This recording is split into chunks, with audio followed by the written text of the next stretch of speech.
Rachel. And now we shall move over to Professor Shlomo Yanetz. Professor Shlomo Yanetz was born in Georgia. He's an expert in applied mathematics, has established the Institution of Applied Mathematics, dealing with problems of mathematical models and their adaptation to high technology, modern high-tech. Over the period of 20 years as the head of the institute, has made many achievements, owns international patents, and received many a grant amounting to $1 million, and did amazing projects in Israel and overseas. But here we're not going to hear about mathematics, because apart from mathematics, Professor Yanetz is engaged in anthropological study of the cantorial culture in Georgia, and was actually lecturing and will lecture to us on it.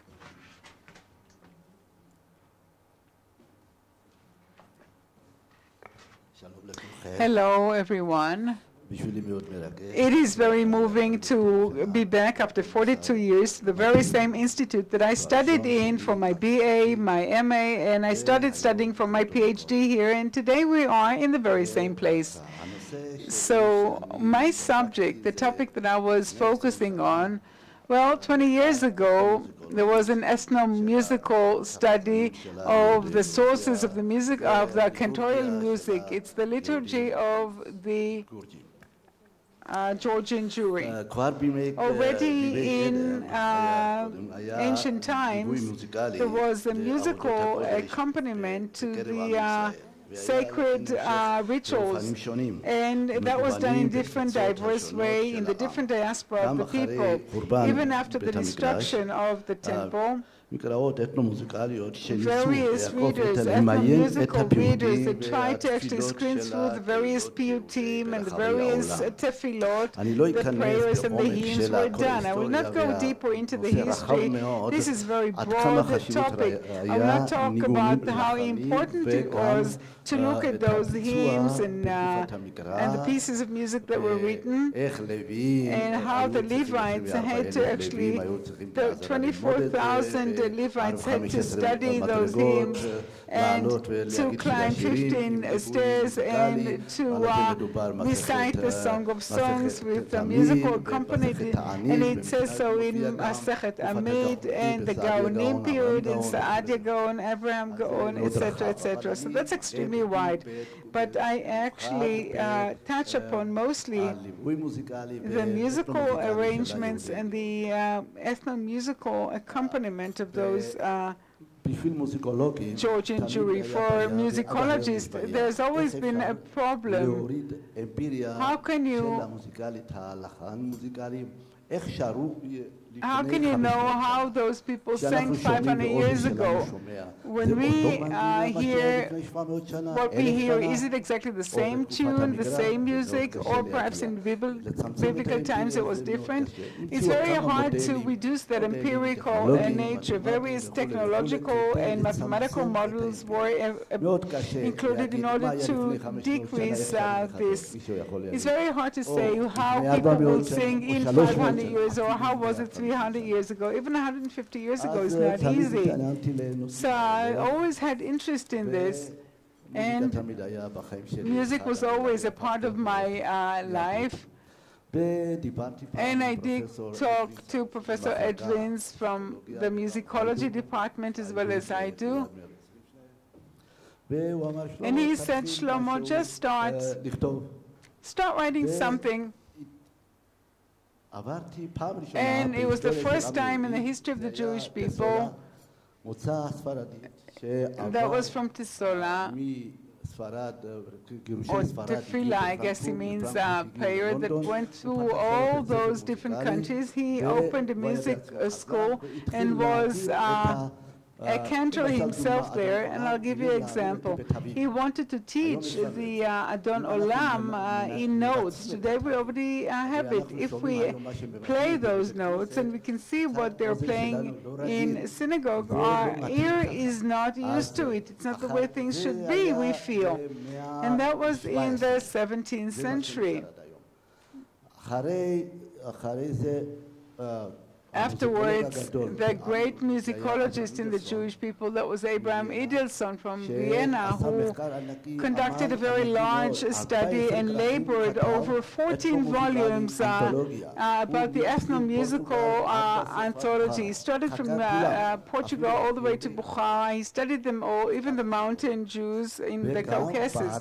And in Israel too, during the 1960s, Yitzhak Levy did the same. He was a great musicologist. I took a great deal of interest, and I wanted to look into this and see if perhaps there is one piyut, one hymn, or one poem or song that a Georgian cantor does, and I could not find any, even though he researched this extensively. And then I started writing, and in 1907 I published the first article that was published, and then it was in English. And also the Yad Ben Tzvi institution, and I started studying it, and I proposed a very particular method to this research. So I divided it in such a way. I built a triangle that pertained to the demographic element of the entire population of Russia, from west all the way to the east. In other words, I divided it this way. I took the center, Tbilisi, Achatzichen Surami, that was one group, and then I took Kutaisi and the environment, and then I took the western side, Stetn Gulashi, and then I started studying them separately. Globally, it's a problem that is hard to solve, perhaps something local, fine, and then to perhaps simulate, fine, but not more. So I built that triangle, and I started studying it. And when I did, for example, you can actually see here Edelson. That appears at Edelson. It's the Lechadodihim, and Abraham Levy, Yitzhak Levy, brings the very same Lechadodi. So what did I do? Can you see it now, or not that good? Perhaps you do, but I don't.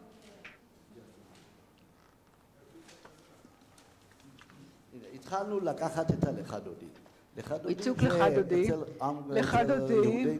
among the Georgian Jews. You have two dominant tunes. One is the regular Shabbos, the regular Shabbat, and the other one is for holidays and the high holidays. For the holidays, you have this, and I took a PhD student. I took a PhD student, Ruven Kaziloti and Edwin Sarusi, and according to our instructions, he wrote a PhD on this. And we started looking for, or through the anthology of Edelson and Levy, and all of a sudden we decided that Edison, you can see here, it is being played and played and played according to Yitzhak Levy, and the same thing comes out. That is Lechadodi of the holidays. And everyone was merry and happy that we found the source where it came from. So that was performed by the Jews of Saloniki. That's exactly how they do it. But Lechadodi, the regular one that is recited every Shabbat, was not found in any of the anthologies. And then we looked for the non-Jews, among the Gentiles, among the Georgians. Perhaps they took it. No, but we couldn't find it there too. So, and then, that's as far as Lechadodi is concerned. And then we took Mizmor LeDavid.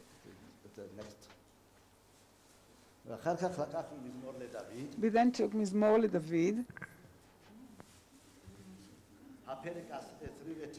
The chapter 29 that starts with on Shabbat night, and also the early morning prayers when one brings the Torah scroll back into the ark. It's more developed than Lechadodi, and there are a number of variations, and it is read in a way that resembles a different group that is of the Maccabs, and the question is raised, what Maccabees? They come from Syria or Turkey. What Maccabi group does it belong to in order to actually classify this? In the meantime, we did not find this hymn in any anthology, and then we took the Esther Megillah, the book of Esther.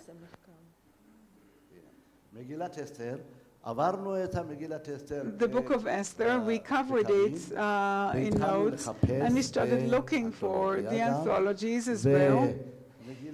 And the book of Esther was so hard to find. I attest to the fact that we participated, Eden Sarusi and I were together. We booked from Jerusalem well-known cantors around the world, and they all sat together, and we started playing it. And we could not discover, we did not disclose what ethnic group owned what hymn. We thought that perhaps by that we'll manage to get to the origin. And when we started this, they had to write their answer without showing it to anyone, and only two discovered that that was Jerusalemite Turkish from the Ottoman period. In other words, that was a hymn that emerged from Old City of Jerusalem. And then we wanted to study the Selichot prayer in the high holudays. That was Jerusalemite mostly. It drives closest to the Syrian Babylonian, but Suram was very dominant as far as the performance. There was something very, very beautiful about it. And in Tbilisi it was dominant. And why? Because it was where the Surami was played, and in Western Georgia too. The backbone or the skeleton remained the Babylonian, but in a more shortened version.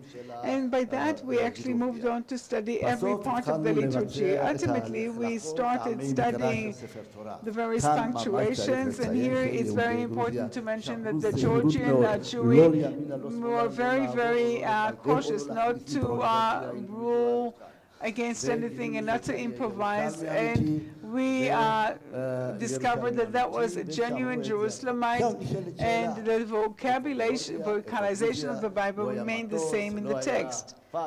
So at that time there were no aircrafts or fax or whatever. How did all those hymns and tunes arrive from Jerusalem all the way to Georgia at the late 19th century?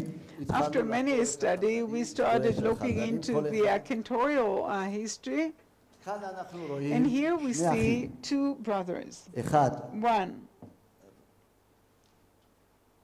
Rabbi David Janashvili, and the other one is Rabbi Binyamin Janashvili. In the middle you have this picture of Moses and how greatness and modesty they are actually gifted by. These were two of the greatest ones in the history of cantorial music of the Georgian Jewry. One of them was born in 1887 and the other one in 1991. The difference was that of 4 years. From Surami, what's Surami? That's one tiny village in the center of Georgia.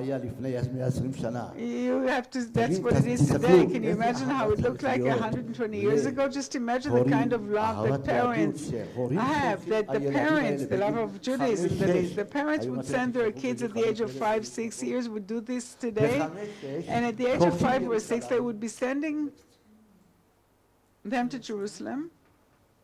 And that is the Etz Chaim Yeshiva.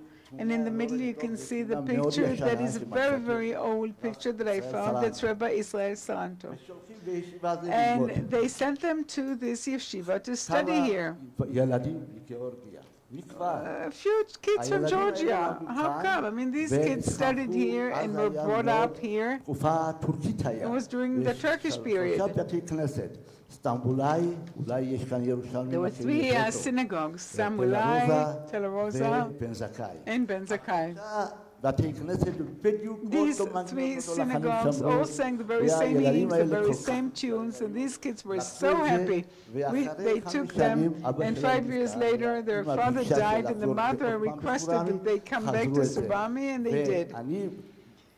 And I spoke with one cantor who is the cousin of that man who at the age of 97, 25 years ago, was 97, and I asked him, tell me, Ephraim, before these brothers returned from Jerusalem, how did you pray? What do you remember? And he said, it's very hard for me to tell you. We prayed just like the newspaper, like an article. In the very same way we read it all. But these two brothers who came back from Jerusalem became the light that was shining on our prayers. So these were two dominant brothers that managed this whole thing. But what can we say about the perspective of time and the period and how individual these whole things here, perhaps they would change, they would sing off tune here and off tune there, but the skeleton remained. About this person, 1924, Chanashvili got killed by communists because he was this was the Bolshevik period, and this person was a victim of the Soviet regime. The Soviet regime. So the other one was sent immediately to Russia because the southern border was already closed, and he needed to receive the religious education in Russia, and his mother sent him to Minsk, to Belarus, Russia, where Rabbi Feinstein and Zimbalist and all the greatest rabbis of Israel studied in. And at that time, he studied the Minsk Yeshiva, and he was so talented. He was really so talented that at the age of 19 he is ordained to be a rabbi. It's very unusual. And the family of Yalovsky was their greatest sponsor. They got so excited by this individual that he invited her. He invited his sister from New York to marry him. He spoke Yiddish wonderfully well, and I spoke to his daughter, who spoke also Yiddish, and they returned to Surami, and this is how they actually passed in from one to another. He was a phenomenal man. He could take all the prayers of Tisha B'Av and play them in 7 different forms. And what he founded was actually the Georgian Jewish culture. And then they come to Israel. In Israel, there's a problem.